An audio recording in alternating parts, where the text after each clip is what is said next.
So guys, जैसा कि हमने पिछले एपिसोड में देखा, चेन तियान ने बुक पवेलियन से टेक्निक्स ले ली थी और साथ ही शेन लिन को चुनौती भी दी थी, जिसके बाद वो बुक पवेलियन से बाहर आकर अपने फ्रेंड्स को याद कर रहा था। तभी एक डिसिबल उसे इवियन के पास लेकर आ जाता है, जहां चेन तियान इवियन की हालत देखकर उसकी ऐसी हालत करने वाले हुआंग युनलोंग को हरा देता है और उसकी मार्शल स्पीड को खत्म कर देता है। जिसके बाद उसने हुआंग युनलोंग की जेल में जाकर टाई होंग को देखा था, जो बहुत बुरी तरह से घायल हो चुका था, लेकिन चेन तियान को देखकर बहुत खुश था। फिर अब हमें चेन तियान और इवियन को दिखाया जाता है, जो टाई जियोंग को लेकर सेक्ट में अपने घर पर आ जाते हैं, जहां पर इवियन चेन तियान को बताती है कि यू जांग हाओ को हम चारों के बारे में पता चल गया था कि उसके भाई की मौत के वक्त हम सभी वहीं थे। उसे लगा कि हमने उसके भाई को मारा है। वो सेक्ट के रूल्स के मुताबिक हमें नहीं मार सकता था, इसीलिए उसने हुआंग युनलोंग को हमें मारने के लिए कहा था। मुझे उसे बचाने के लिए टाई जियोंग और किंग यी उससे लड़े, लेकिन उसे लड़ते हुए टाई जियोंग बहुत बुरी तरह से घायल हो गया था और किंग यी मारा गया। जिसके बाद उन्होंने मुझे भी पकड़ लिया था ताकि हुआंग युनलोंग मुझे अपनी वाइफ बना सके। यह सब सुनकर चेन तियान को बहुत गुस्सा आता है और वो इवियन से पूछता है कि लॉ एनफोर्समेंट टीम ने तुम्हारी मदद क्यों नहीं की। तो अब इवियन चेन तियान को बताती है कि उन्होंने हमें कैद कर लिया था और हमें उनकी रिपोर्ट करने का मौका ही नहीं मिला। साथ ही लॉ एनफोर्समेंट डिपार्टमेंट में भी यू जांग हाओ के लोग हैं, जिसे अगर हम रिपोर्ट कर भी देते तो भी वो बच जाता। इवियन की बात सुनकर चेन तियान को बहुत गुस्सा आ रहा होता है। तभी इवियन उससे कहती है कि टाई जियोंग की मेरिडियंस डैमेज हो चुकी है और मुझे डर है कि वो कभी अपनी मार्शल स्पीड का यूज नहीं कर सकेगा।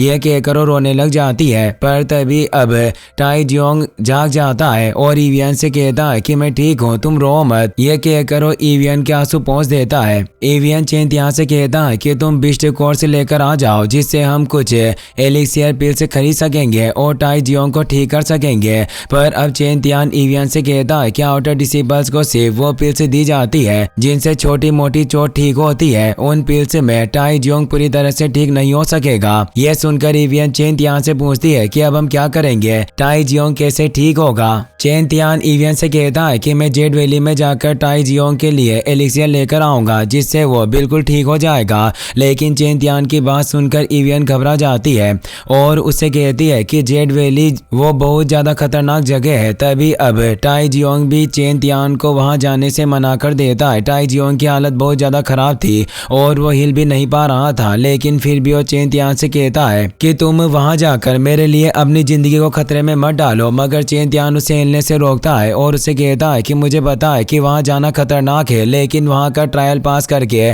मैं तुम्हारे लिए हाई लेवल स्पिरिचुअल मेडिसिन लेकर आ सकता हूँ, जिससे तुम बिल्कुल ठीक हो जाओगे। तियानजोंग सेक्ट में तुम दोनों के सिवा मेरे कोई फ्रेंड्स नहीं है और मैं तुम्हें नहीं खो सकता। किंग यी मेरी वजह से मारा गया, इसीलिए अब तुम्हें बचाना मेरी जिम्मेदारी है। मैं तुम्हें मरता हुआ नहीं देख सकता। यह कहकर चेन तियान वहां से चला जाता है और अब चेन तियान की बात सुनकर टाई जियोंग की आंखों में भी आंसू आ जाते हैं, क्योंकि वो नहीं जानता था कि चेन तियान उसकी जान बचाने के लिए अपनी जान जोखिम में डालने के लिए तैयार हो जाएगा। इसके बाद हमें चेन तियान को दिखाया जाता है, जो जेड वैली की तियानजोंग पीक पर आ गया था। वो अपनी पूरी स्पीड से पीक पर जाने लगता है, क्योंकि वहां पर ही वो ट्रायल होने वाला था, जिसे पास करके उसे मेरिडियंस मिल सकती थी। चेन तियान जैसे ही ऊपर पहुंचता है, वहां का गार्ड उसे रोकता है और उसे पूछता है कि तुम कौन हो। तो अब चेन तियान उसे कहता है कि मैं सेक्ट का आउटर डिसिबल चेन तियान हूँ, मैं यहाँ जेड वैली के ट्रायल में पार्टिसिपेट करने के लिए आया हूँ।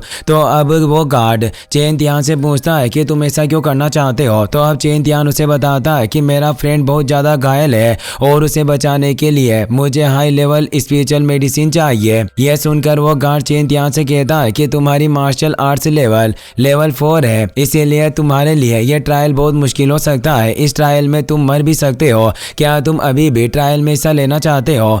चेन तियान गार्ड की बात सुनकर उसे कहता है कि मैं अपना इरादा बना चुका हूँ, इसीलिए अब मैं मौत से नहीं डर सकता। चेन तियान की बात सुनकर वो गार्ड उससे उसकी मार्शल स्पीड दिखाने के लिए कहता है, क्योंकि वो देखना चाहता था कि चेन तियान कितना पावरफुल है। इसीलिए अब चेन तियान अपनी मार्शल स्वॉर्ड स्पिरिट को बाहर निकाल लेता है। गार्ड चेन तियान की स्वॉर्ड स्पिरिट को देखकर उसे ट्रायल में जाने की परमिशन दे देता है और ट्रायल में जाने के लिए एक पोर्टल खोल देता है, जिसे देखकर चेन तियान खुश होता है और गार्ड को थैंक यू कहकर पोर्टल के अंदर चला जाता है। जिसके बाद वो पोर्टल बंद हो जाता है। जब वो अंदर जाता है तो उसे एक बहुत ही सुंदर जगह दिख दिखती है जहाँ पर उसके सिवा और कोई नहीं था। तभी उसे हवा में कुछ लिखा हुआ दिखाई देता है जहाँ पर 1 घंटे को बजाने के लिए कहा गया था। वो पढ़कर चेन तियान वहाँ लगे बहुत बड़े घंटे के पास चला जाता है और सोचता है कि यह ट्रायल तो मुझे बहुत आसान लग रहा है। ये कहकर वो घंटे को टच करता है, लेकिन तभी वो धक्का खाकर पीछे आ जाता है। उसे समझ नहीं आता कि उसे धक्का कैसे लग गया, पर तभी अब सोड एम्परर बाहर आ जाता है और कहता है कि मुझे अंदाजा नहीं था कि यह चीज तियानजोंग सेक्टर में है। सोड एम्परर की यह बात सुनकर चेन तियान उसे कहता है कि क्या आप जानते हैं कि यह क्या है और इसे कैसे बजाना है। चेन तियान की बात सुनकर सोड एम्परर उसे कहता है कि मुझे पता है, लेकिन तुम मुझसे किसी तरह की मदद की उम्मीद मत रखना। अगर तुम इस घंटे को बजा दोगे तो तुम तियानजोंग सेक्टर के सबसे काबिल डिसेबल बन जाओगे। यह सुनकर अब चेन तियान खुश होता है और उस घंटे को बजाने के लिए उसके ऊपर अटैक करने लगता है। जैसे ही चेन तियान घंटे पर अटैक करता है, वो घंटा उसके अटैक को एजो करके उसी के अंदर अटैक कर देता है। दरअसल चेन तियान घंटे को टच करते ही फिर से पीछे की ओर धक्का खा रहा था। चेन तियान अपनी मार्शल स्वॉर्ड स्पिरिट को बाहर निकाल कर अपने 13 स्वॉर्ड अटैक से उस घंटे पर अटैक करता है, जिससे वहां पर स्वॉर्ड ड्रैगन आ गया था। लेकिन जैसे ही वो ड्रैगन घंटे से टकराता है, वो फिर से चेन तियान के ऊपर अटैक करने के लिए आ जाता है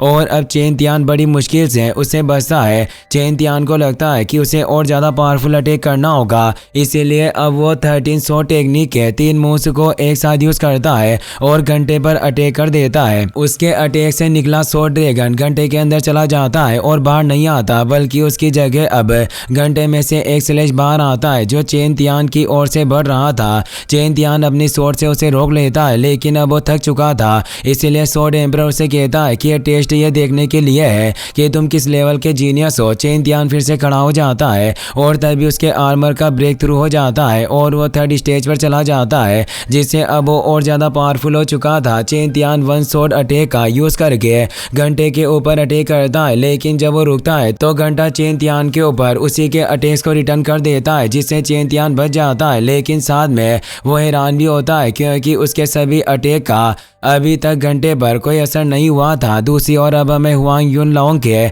घर का सीन दिखाया जाता है, जहां पर लॉ एनफोर्समेंट ऑफिसर्स आ गए थे और सभी से पूछते हैं कि यहाँ क्या हुआ था। किंग शुई का एक आदमी जो वही काम करता था, वो किंग शुई के कहने पर उनसे झूठ बोल देता है कि जब मैं यहाँ आया था तो चेन तियान हुआंग युन लॉन्ग को मार रहा था और उसने देशद्रोह वाली बातें भी कही थी। यह सुनकर लॉ एनफोर्समेंट एल्डर जाओ रेन उससे पूछता है कि उसने क्या कहा था, तो अब वो डिसिबल उसे चेन तियान के खिलाफ भड़काने के लिए उसे बताता है कि चेन तियान कह रहा था तुम मुझे रोकने वाले कौन होते हो, अगर लॉ एनफोर्समेंट वाली टीम भी आ जाए तो भी वो तुम्हें नहीं रोक सकते।